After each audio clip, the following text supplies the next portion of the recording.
Check out the Comic Outlaw on YouTube. Drop us a like, subscribe, and let us know what you like.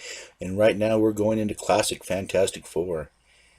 This is issue 14, and Submariner is back. Yes, the Prince is back, and boy, does he want to storm. But there's another villain. Oh yes, you're getting a twofer, ladies and gentlemen. So strap on in, because the Comic Outlaw is about to give you the story. Now, if you've been paying attention and to the Fantastic Four thing that I've been running, they just got back from beating the Red Ghost, which is basically a guy that was controlling cosmic radiated monkeys with powers. Yes, I said that right. And they're coming back from this mission, a very successful mission. And keep in mind that he was a communist, and this is kind of in the 60s where they had a big red scare, so they're coming back as heroes, they're being held. And this is very interesting because a lot of the superheroes at this point did not deal with fame.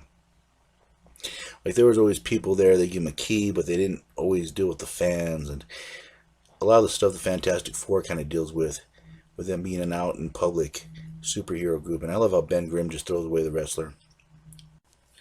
And of course, Sue's getting offers to do this and that, and basically it's driving her crazy. She's not used to the attention. So, Human Torch makes himself a hot air tornado and lifts the Fantastic Four up.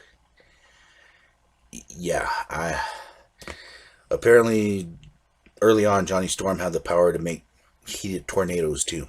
But anyways, they're relaxing, and Reed is coming to grips that Sue is still kind of jonesing for Submariner. And he's like, well, I could do this, I could do that. I'm super smart, I got money, but I can't tell the girl that I love, that I want to be with her. Which is classic Reed Richards. And Sue sends off like this little, she's having feelings, she's kind of deep for Submariner, and she's lost with Reed, and she's kind of torn right now. So she's sending out those vibes, that she wants to be with him, but not.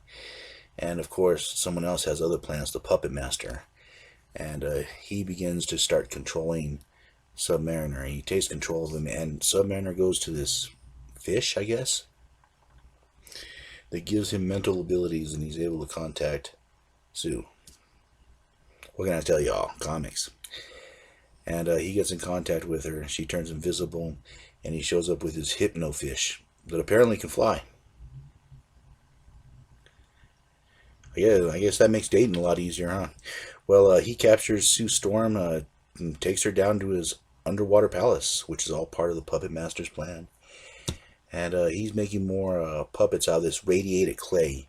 That's what he uses. And then he kind of makes a form of them and then paints them, and I guess he's able to bend them to his will. But anyways, the Fantastic Four are practicing. Reed's trying to test the limits of Ben's strength.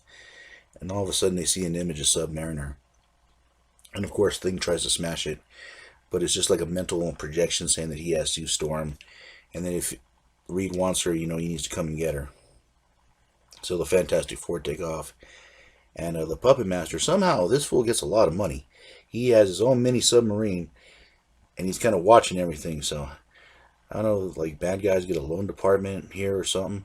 But anyways, the Fantastic Four are flying around. They kind of detach things, so he get Allison Masters, the stepdaughter of Puppet Master.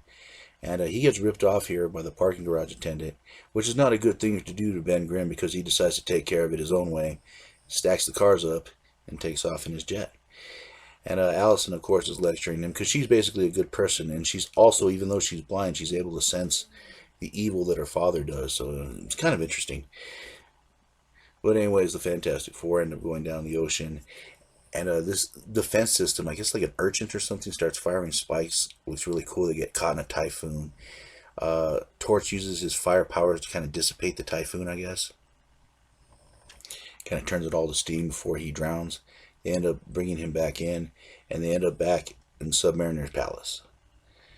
And they're basically having a conversation. Submariner is flexing at this point, she's mine. I'm going to destroy you all. I have her with a big octopus. You can see her trapped right there with it. And that thing is huge. And he begins to take on the Fantastic Four one by one. Human Torch steps into it, and he has some kind of flame-eating urchin, I guess. I don't know. I would like a shot of what Kirby was drinking when he decided to make that, but very interesting. Thing tries to take him on. He throws a shell at him. It ends up temporarily hurting Thing, and then some kind of ice bomb that freezes him. But Thing is very strong, and he's very pissed off, so good old Ben Grimm breaks right out of it, looking for Submariner ready to kick some tail. But Reed jumps into the fray, and he uses his elastic powers to kind of pin him down and hold him down.